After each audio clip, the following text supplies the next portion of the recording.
എല്ലാവർക്കും നമസ്കാരം. അശ്വതി നക്ഷത്രക്കാർക്ക് പ്രതീക്ഷയുടെ വർഷമാണ് 2026.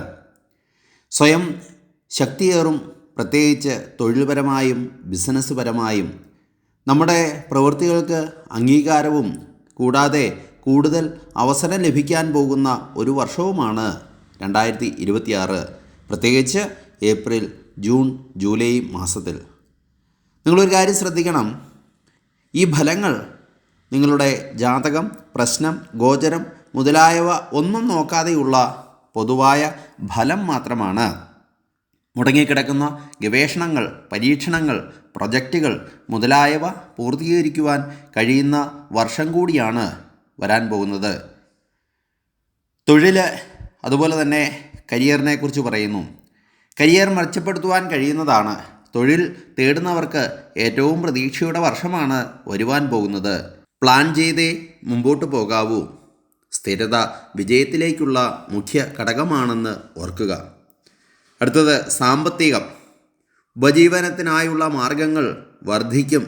ചില പഴയ കടങ്ങൾ കൊടുത്തു തീർക്കുവാനും കിട്ടില്ല എന്നുറപ്പിച്ച പൈസ തിരിച്ച് കിട്ടുന്നതുമായിരിക്കും. സാമ്പത്തിക സ്ഥിരതയുള്ള വർഷമായിരിക്കും വരുവാൻ പോകുന്നത്. ചിലവുകൾ നിയന്ത്രിക്കുകയും ഉയർന്ന റിസ്ക് നിക്ഷേപങ്ങൾ, അതായത് കടം കൊടുക്കുക, അതുപോലെ തന്നെ പലിശയ്ക്ക് കൊടുക്കുക പോലെയുള്ളവയൊക്കെ ഒഴിവാക്കുന്നത് ഉത്തമമായിരിക്കും. കുടുംബവും ബന്ധങ്ങളിൽ കൂടുതൽ കരുത്ത് ആർജിക്കുവാൻ കഴിയും. അതായത് ദാമ്പത്തിക ജീവിതം കൂടുതൽ ഊഷ്മളമാകും. ഒറ്റപ്പെട്ടവർക്ക് പുതിയ സൗഹൃദവും പ്രണയിക്കുന്നവർക്ക് പ്രണയിക്കുവാൻ ആഗ്രഹിക്കുന്നവർക്കും ഗുണകരമായ കാലമാണ് ഓഗസ്റ്റിന് ശേഷം. സ്വാർത്ഥതയും ദുരഭിമാനവും മാറ്റി നിർത്തി ക്ഷമയോടും ആത്മനിയന്ത്രണത്തോടും കൂടി വ്യക്തിബന്ധങ്ങൾ സുന്ദരമാക്കുക. ആരോഗ്യവും വ്യക്തിത്വവും. ആരോഗ്യപരമായി വലിയ പ്രശ്നങ്ങൾ ഒന്നും തന്നെ ഇല്ലെങ്കിലും ഏപ്രിൽ, ജൂൺ മാസങ്ങൾ ഒന്ന് ശ്രദ്ധിക്കുക തന്നെ വേണം. വ്യക്തിത്വ വികസനത്തിനായി ഊർജ്ജസ്വലതയോടും പൂർവാധികം ശക്തിയോടും കൂടി പ്രവർത്തിക്കുകയും ബന്ധങ്ങളിൽ ആത്മാർത്ഥതയും സുതാര്യതയും കൊണ്ടുവന്നാൽ പേഴ്സണാലിറ്റി ഡെവലപ്മെൻറ്റ് തീർച്ചയായും ഉണ്ടാകുന്നതാണ്.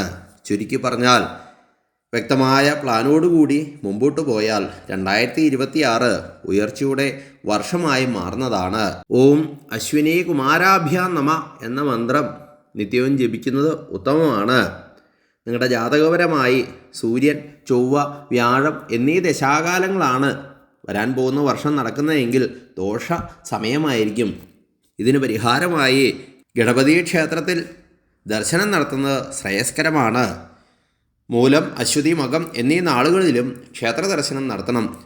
ചൊവ്വയെ പ്രീതിപ്പെടുത്തുന്ന, അല്ലെങ്കിൽ സൂര്യനെ പ്രീതിപ്പെടുത്തുന്ന, വ്യാഴത്തിനെ പ്രീതിപ്പെടുത്തുന്ന ഏത് ദശാകാലമാണോ നിങ്ങളുടെ ആ ദേവതയെ പ്രീതിപ്പെടുത്തുന്ന മന്ത്രങ്ങൾ ജപിക്കുന്നതും ഉത്തമമാണ്. ചൊവ്വാഴ്ച ദിവസങ്ങളിൽ സുബ്രഹ്മണ്യ ഭജനം നടത്തുന്നതും ഉത്തമമാണ്. പുണർദം, അനിഴം, കാർത്തിക, മകേരം, തൃക്കേട്ട, വിശാഖം എന്നീ നക്ഷത്രങ്ങൾ അശ്വതി ജാതക്കാർക്ക് പ്രതികൂലങ്ങളാണ്. അതുകൊണ്ട് വരാൻ പോകുന്ന വർഷം ഈ നാളുകൾ നോക്കി വേണം ശുഭകാര്യങ്ങൾ ചെയ്യുവാൻ വേണ്ടി. ചുവന്ന വസ്ത്രങ്ങൾ അനുകൂലമാണ്. അല്ലെങ്കിൽ ക്ഷേത്ര ദർശനമൊക്കെ നടത്തുമ്പോൾ ചുമല പട്ടൊക്കെ സമർപ്പിച്ച് പ്രാർത്ഥിച്ചാൽ എല്ലാ ആഗ്രഹങ്ങളും പൂർത്തീകരിക്കുന്നതാണ്.